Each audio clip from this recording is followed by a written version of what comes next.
تعالوا مع بعض النهاردة نعمل احلى قراقيش. زي ما انتوا شايفين من جوه عاملة ازاي، متلدنة كويس جدا ومقاديرها تمام وطعمها تحفة. شايفين منظرها عامل ازاي؟ تنفع بقى معانا في الفطار في ايام الشتاء الجميلة ديت. بنبقى عايزين تسالي من ديت، هنعملها مع بعض خطوة بخطوة. انا عاملة كمية 2 كيلو من الدقيق، نخلتهم، لازم يتنخلوا يا جماعة زي ما انتوا شايفين كده.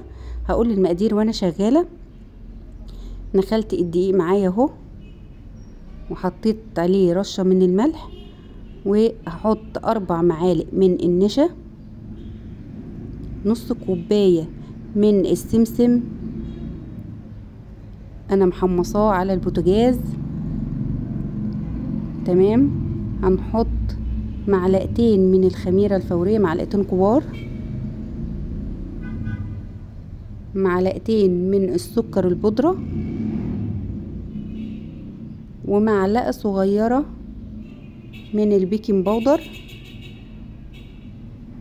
هنحط كل المكونات مع بعض. تمام. هنقلبهم كده. هنيجي بقى للسمنة، المادة الدهنية. انا استخدمت زيت على سمنة. تمام. انا عاملة 2 كيلو من الدقيق، هستخدم كيلو مادة دهنية، يعني نص الكمية مادة دهنية.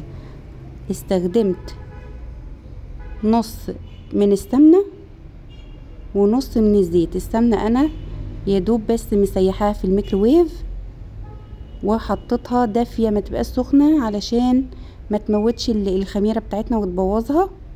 يعني حطيت نص سمنة ونص من الزيت. طبعا عايزين تستخدموا كله سمنة ماشي، كله زيت ماشي، انما دي مقادير مظبوطة بتخليلك القراقيش بتاعتك مقرمشة وما تطرش معاكي. هنبدأ بقى نبس كده الدقيق زي ما انتوا شايفين، ما بنعجنش، بنعمل الدقيق بين ايدينا كده لحد ما السمنة، ما الدقيق كله يتغلف بالمادة الدهنية بتاعتنا بالطريقة دي. تمام. طبعا بنعمل كده فترة حلوة، يعني يقولوا ربع ساعة كده، تلت ساعة، لحد ما كله يتشرب المادة الدهنية بتاعتنا. تمام. يعني خلي بالكوا طويل علشان تطلع القراقيش مظبوطة، لازم الخطوات دي تتعمل مظبوط. تمام. هنقعد نعمل كده لحد ما نحس ان خلاص كله اتغلف بالمادة الدهنية. ما تعجنوش، لازم تعملوا كده بين ايديكم. تمام كده خلصنا. هبدأ بقى اجيب مية دافية مش سخنة، ونبدأ نحط شوية شوية. انا الكمية ديت خدت حوالي كوبايتين ونص، من كوبايتين لكوبايتين ونص من المية. هبدأ بقى ان انا اعملها بالطريقة دي. نحط مية شوية شوية، ولما المية تختفي هنحط تاني لحد ما نشوف العجينة بتاعتنا اخبارها ايه. لو لقيتها بتتفرد كويس في ايديا خلاص يبقى كده تمام. لو لقيتها بتشقق ومش بتتفرد بسهولة هنحط مية تاني. هنبدأ بقى نتوه المية كده بالطريقة دي، مش بنعجن، احنا بنتوه المية بس. تمام. زي ما انتوا شايفين كده. ما تزودوش مية علشان ما تحتاجوش ان انتوا تزودوا دقيق، يبقى واحدة واحدة كده. نحط شوية شوية لحد ما كله يختفي، كل المية تختفي معانا كده. تمام اهو، بقت طريقة جميلة. هشوفها بقى معاكم. قلعت الجوانتي بقى عشان اشوفها كده واحسها بايديا. زي ما انتوا شايفين اهو، ما شاء الله طرية وجميلة، بتتفرد في ايديا بسهولة اهي، مش بتشقق ولا حاجة. لو كانت بتشقق بنحط مية تانية يا جماعة. تمام كده تمام. هجيب بقى كيس تلاجة وهفتحه واغطي بيها وش العجين علشان ما ينشفش. وبقى هبدأ اخد حتة حتة كده واغطيها برضو تاني عشان ما تنشفش. بدفي بقى ايه العجينة كده بين ايديا وهفردها على الرخامة بتاعتي بالطريقة دي. بنعمل العجينة رول كده ونبططها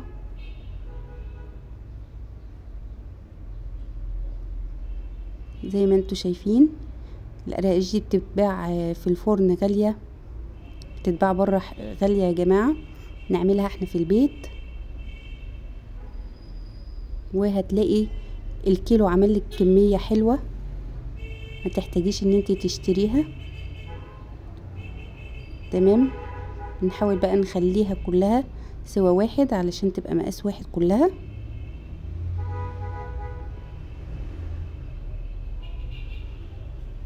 تمام كده. نجيب بقى القطاعة او السكينة او اي حاجة هنقطع بيها. نحاول ان احنا نخليها كلها مقاس واحد ماشي بالطريقة دي. نخليها مايلة كده شوية.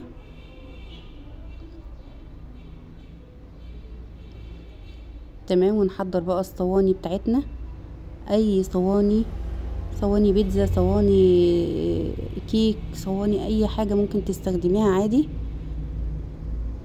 تمام. من غير ما ندهنها ولا حاجة بنرص فيها القرقيش بتاعتنا اهي سمكها اهي. طبعا انا لقيت حجمها كده بعد ما خمرت بتبقى كبيرة قوي.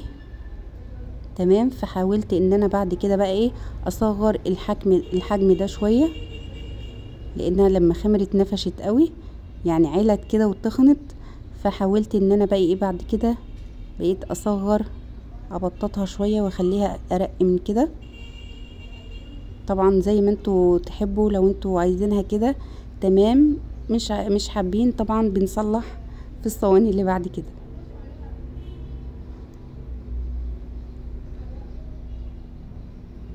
تمام كده. هنبدأ بقى ناخد قطعة تانية برضو ندفيها بقى بين ايديا كده شوية وبعدين نعملها رول تاني.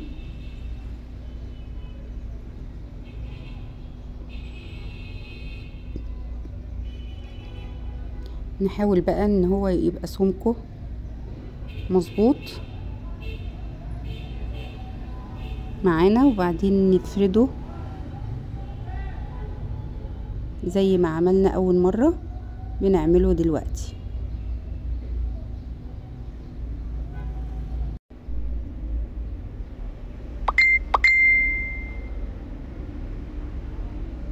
تمام.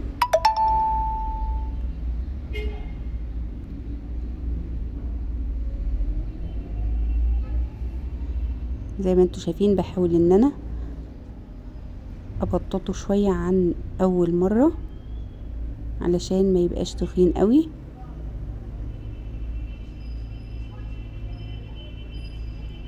وبعدين هنبدأ نقطعه برضو بالسكينة كده قطع متساوية.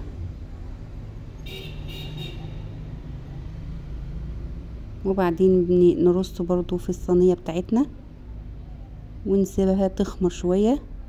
طبعا بنخلص الكمية الاول ونرص في الصواني ونسيبها تخمر، وبعدين بنشغل الفرن بتاعنا ونبدأ ندخل اول صينية عملناها بندخلها الفرن علشان هي اللي هتكون خمرت اول واحدة، فبنستخدمها ونحطها في الفرن. تمام. رصيتها اهوت في الصينية كملت، جبت صينية تانية وهكذا لحد ما نخلص الكمية بتاعتنا كلها وبعدين نبدأ ندخل الفرن. تمام كده. خلصت الصواني بتاعتنا كلها، خلصت الكمية زي ما انتوا شايفين اهو. هبدأ بقى ادخل اول صينية اترصت هدخلها الفرن على الشبكة. انا بشغل الفرن من تحت الاول وبعدين لما تاخد لون من تحت بشغل الشواية ياخد اللون الجميل اللي انتوا شايفينه ده. ما تستعجلوش عليه، هو بياخد وقت في الفرن، ما تستعجلوش، لازم ياخد وقته في الفرن كويس علشان يتلدن ويقرمش معانا. طبعا لو عاملين كمية زي دي كده بنحفظه ازاي. بنجيب يا اما علبة بالغطا بتاعتها، علبة بلاستيك، بنجيب كيس تلاجة بنفتحه ونفرشه في العلبة وبنحط القراقيش بتاعتنا ونغطي عليها، وما ناخد منها على القد ونغطيها برضو علشان ما يطولهاش اي هوا. عندنا علبة بلاستيك ماشي، عندنا حلة ألمونيا برضو ماشي. اهم حاجة بنفرش فيها كيس تلاجة، نفتحه ونحط القراقيش بتاعتنا ونغطيها كويس. شوفوا بقى القراقيش من جوه عاملة ازاي، ما شاء الله، جميلة تحفة. على الفطار بقى كوباية الشاي او الشاي باللبن، جميلة جدا في الفطار، وبألف هنا وشفا. ويا ريت يا جماعة تعملوا لايك للفيديو علشان يوصل لأكبر عدد من المشاهدين، وتعملوا اشتراك في القناة.